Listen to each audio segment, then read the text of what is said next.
सो इस वीडियो में हम बात करेंगे रॉबर्ट टी कियोसाकी द्वारा लिखी गई famous book rich dad poor dad की, जिसने पब्लिश होते ही पूरी दुनिया में तहलका मचा दिया था। इस बुक के इंट्रोडक्शन में मैं आपको यह बात क्लियर कर देता हूँ कि यह रिच डैड पुअर डैड नाम की बुक अमीर बनने का कोई शॉर्टकट फॉर्मूला नहीं बताता है, बल्कि यह किताब ये सिखाती है कि आप पैसे की समझ को कैसे विकसित करें, किस तरह से अपने पैसे की जिम्मेदारी को निभाएं और उसके बाद कैसे अमीर बने।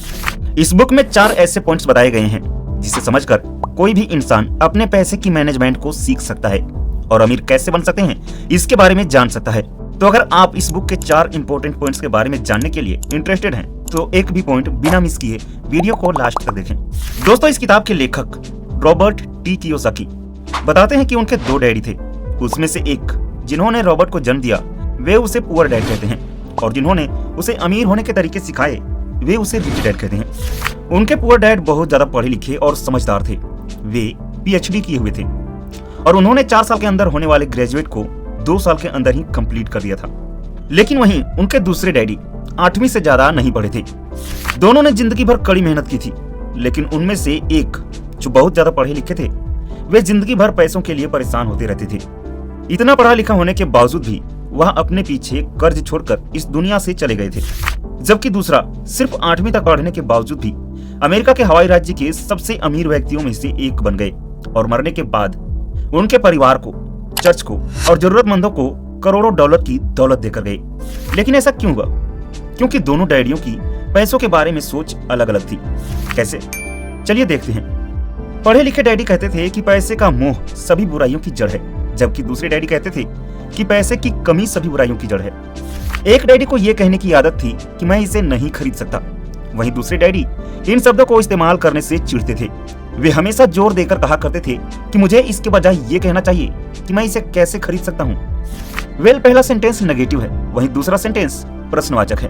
पहले सेंटेंस में बात खत्म हो जाती है, वहीं दूसरे में आप सोचने के लिए मजबूर हो जाते हैं। जब हम कहते हैं कि मैं इसे नहीं खरीद सकता तो हमारा दिमाग उस चीज के लिए काम करना बंद कर देता है।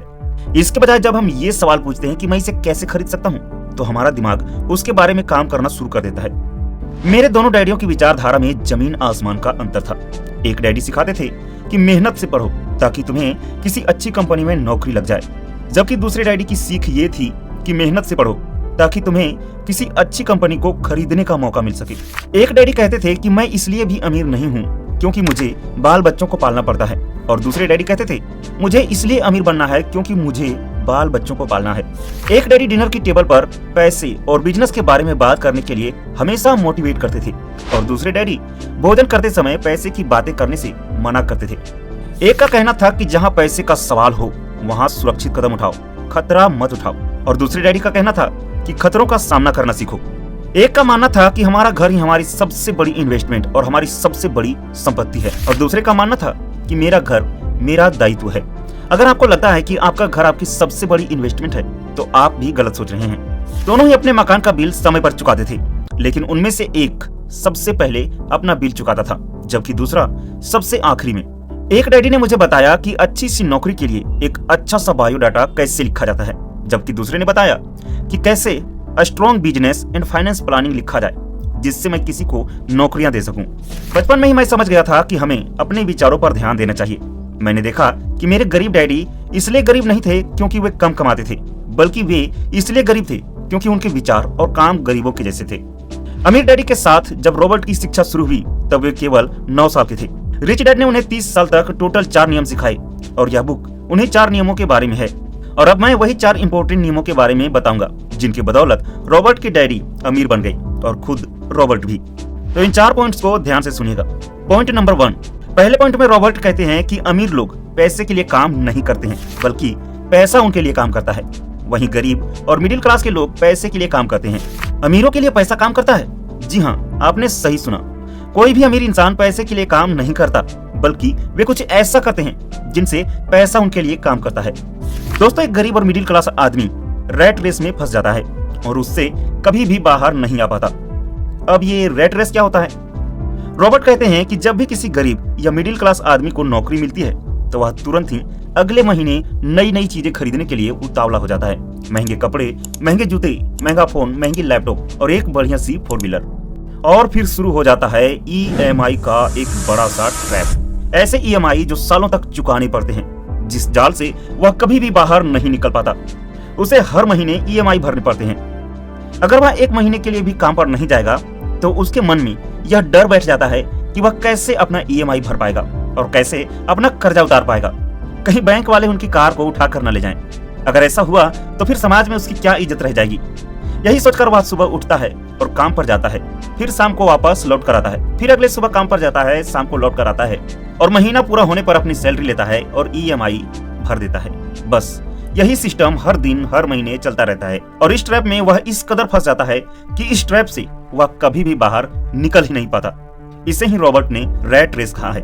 अगर आपको इस चूहा दौड़ से बाहर निकलना है तो आपको भी पैसे के लिए काम करना छोड़ना पड़ेगा और पैसे को खुद के लिए काम करवाना पड़ेगा, तभी आप इस चूहा दौड़ से बाहर निकल सकते हैं। अब आप सोच रहे होंगे कि अपने पैसे से खुद के लिए काम कैसे करवाएं, तो बने रहिए वीडियो के लास्ट पॉइंट तक। Point number 2। दूसरे पॉइंट में रॉबर्ट कहते हैं कि पैसे की समझ सीखो। पैसे की समझ क्यों सिखाई जानी चाहिए? देखिए, ज्यादातर लोग जिंदगी भर यह नहीं समझ पाते हैं कि असल में यह बात नहीं है कि आप कितना पैसा कमाते हैं, बल्कि ये असल में ये बात है कि आप कितना पैसा बचा पाते हैं। आपने लॉटरी जीतने वाले उन गरीब लोगों की कहानी तो सुनी होगी जो अचानक से रातों रात अमीर बन जाते हैं, लेकिन कुछ समय बाद वह फिर से वहीं पर आ जाते हैं। इसका मेन कारण क्या है? दोस्तों, इसकी मेन वजह यह है कि उनके पास पैसे के बारे में समझ नहीं थी। मेरे अमीर डैडी ने कहा था कि अगर तुम अमीर बनना चाहते हो तो तुम्हें पैसों की समझ होनी चाहिए। पैसे की समझ के लिए तुम्हें संपत्ति और दायित्व दोनों के बीच का अंतर समझना होगा और तुम्हें हमेशा संपत्ति को ही खरीदना होगा। ये अमीर बनने का पहला और आखिरी नियम है। लेकिन यह सुनने में तो आसान लगता है, पर ज्यादातर लोग इसी चीज में उलझे रहते हैं क्योंकि वे समझ ही नहीं पाते हैं कि संपत्ति और दायित्व में क्या फर्क होता है। अमीर लोग हमेशा संपत्ति को इकट्ठा करते हैं, वहीं गरीब और मिडिल क्लास लोग दायित्वों को खरीद कर ये सोचते हैं कि हमने अपने लिए एक संपत्ति खरीद लिया है। अब सवाल आता है कि संपत्ति और दायित्व के बीच के अंतर को कैसे समझे। दरअसल संपत्ति उसे कहते हैं जिसे खरीदने पर आपकी जेब में पैसा आती है और दायित्व उसे कहते हैं जो आपकी जेब से पैसे निकालती है। इसके लिए हम आपको एक एग्जांपल देते हैं। मान लीजिए आकाश और विकास दोनों फ्रेंड हैं और दोनों को एक अच्छी सी कंपनी में जॉब लग जाती है। कुछ समय बाद दोनों 10-10 लाख की इन्वेस्टमेंट करते हैं। आकाश अपने लिए 10 लाख की एक कार खरीदता है क्योंकि उसे ऐशो आराम की जिंदगी बहुत पसंद है और विकास 10 लाख की एक जमीन खरीदता है। शुरुआत में तो आकाश बहुत खुश होता है कि वह कार से घूमता है और विकास अभी भी बस में धक्के खाते फिर रहा है। लेकिन 5 साल बाद विकास की जमीन की कीमत 10 लाख से डबल हो जाती है, यानी कि 20 लाख रुपए हो जाती है और आकाश के कार की कीमत अब 5 लाख रुपए से कम हो जाती है। वहीं दूसरी तरफ विकास अपनी प्रॉपर्टी को 20 लाख में बेच देता है और एक ऐसी प्रॉपर्टी ढूंढता है जहां मालिक अर्जेंट में अपनी प्रॉपर्टी को कम दामों में बेच रहा हो और अर्जेंट बेचने के चक्कर में वो अपनी 25 लाख की प्रॉपर्टी 20 लाख में ही बेच देता है और फिर अगले 5 साल बाद इस प्रॉपर्टी को वह 50 लाख में बेचता है। फिर वह ऐसी किसी नई प्रॉपर्टी की तलाश में रहता है जिसका मालिक भी अर्जेंट उस प्रॉपर्टी को बेचना चाहता हो और फिर से वह 60 लाख की प्रॉपर्टी को 50 लाख में खरीद लेता है और फिर से 5 साल तक इंतजार करता है। अब पूरे 15 साल बीत चुके हैं और अब विकास अपनी प्रॉपर्टी को 1 करोड़ में बेच देता है, जिस पैसे से वह अपने लिए एक घर, कार और अपनी कुछ चीजें खरीद लेता है और बाकी के जो 50 लाख बचते हैं उनमें से फिर प्रॉपर्टी खरीद लेता है और अब उसकी प्रॉपर्टी उसके लिए पैसा बनाते जाती है। वहीं 15 साल पहले आकाश ने जो कार खरीदी थी अब उसकी कीमत 1 लाख रुपए भी नहीं रही और वह आज धक्के खाता फिर रहा है। बस यही फर्क होता है एक अमीर और गरीब के माइंडसेट में। यह 3 बातें ज्यादातर होती हैं। एक गरीब सिर्फ पैसे खर्च करता है, अमीर अपने पैसे से संपत्ति खरीदता है और मिडिल क्लास लोग अपने पैसों से लायबिलिटी खरीदते हैं और सोचते हैं कि उन्होंने अपने लिए एक संपत्ति खरीद लिया है। Point number 3। तीसरे पॉइंट में रॉबर्ट कहते हैं कि अपने काम से काम रखो। क्या इसका मतलब ये है कि आप चुपचाप से अपने काम पर जाओ और बिना किसी की तरफ देखे चुपचाप अपना काम करके घर आ जाओ? बिल्कुल नहीं। अपने काम से काम रखने का मतलब है कि आप दिन भर अपना जॉब करें लेकिन उसके साथ साथ अपने संपत्तियों को खरीदते रहें, बट ऐसे पर्सनल चीज या लायबिलिटीज वाली चीजों को खरीदने से बचते रहें। और जिन चीज को एक बार घर लाने के बाद उसकी कीमत कम हो जाती है उस तरह की चीज बहुत कम मात्रा में ही खरीदें। एग्जाम्पल के लिए जैसे आपने एक नई कार खरीदी लेकिन शोरूम से बाहर जाते ही उसकी कीमत 25% कम हो जाती है। यह आपके लिए आपकी सच्ची संपत्ति नहीं है। तो आखिर सवाल उठता है कि हमें किस तरह की संपत्तियों को खरीदना चाहिए। इसके बारे में रॉबर्ट कहते हैं कि मेरी दुनिया में असली संपत्तियां कई तरह की होती हैं। नंबर 1, ऐसे बिजनेस जिसमें मेरे होने की जरूरत ना हो। मैं उसका मालिक जरूर हूँ पर उसे दूसरे लोग चलाते हों। अगर मुझे खुद भी वहाँ जाकर काम करना पड़े तो ये मेरे लिए बिजनेस नहीं बल्कि एक नौकरी होगी। नंबर 2, स्टॉक मार्केट या शेयर मार्केट जहाँ आपको एक बार सिर्फ अपना पैसा इन्वेस्ट कर देना है और अपना काम करते रहना है। Number 3, government bonds. Number 4, mutual fund. Number 5, income देने वाला रियल एस्टेट। और नंबर 6, ऐसी वो हर कीमती चीज जिसे एक बार खरीदने के बाद उसकी कीमत बढ़ती ही जाती है और मार्केट में हमेशा उसकी डिमांड रहती है। ये सारी ऐसी संपत्तियां हैं जहां पैसा लगाने के बाद आपको खुद से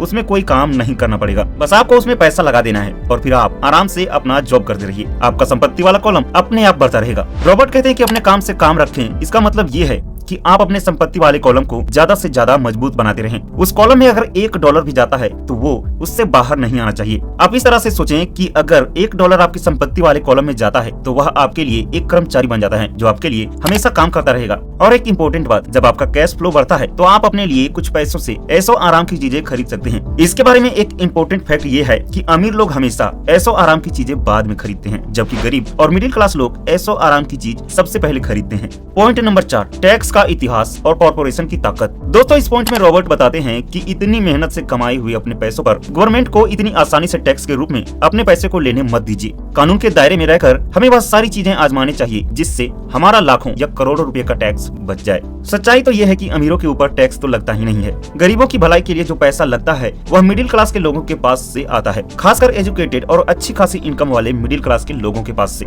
एक बार हमें हमारे लिए काम करने वाले पैसे की ताकत का ज्ञान हो जाए, फिर हमें पैसे के लिहाज से स्मार्ट हो जाना चाहिए और हमें डराने वाले लोगों से निपटने के लिए रास्ते ढूंढ लेने चाहिए। इसके लिए आपके पास कानून की भी समझ होनी चाहिए और इस बात की भी कि सिस्टम कैसे काम करता है। अगर आप अज्ञानी हैं तो आपको आसानी से डराया जा सकता है। इसीलिए अमीर डैडी स्मार्ट चार्टर्ड अकाउंटेंट और वकीलों को इतना ज्यादा सैलरी देते थे। वकीलों को सैलरी देना सरकार के टैक्स देने से सस्ता था। तो दोस्तों, इस वीडियो में इतना ही, क्योंकि वीडियो बहुत ज्यादा लंबा हो जाएगा, इसीलिए बाकी के पॉइंट्स हम दूसरे वीडियो में डिस्कस करेंगे। मिलते हैं एक नई वीडियो के साथ।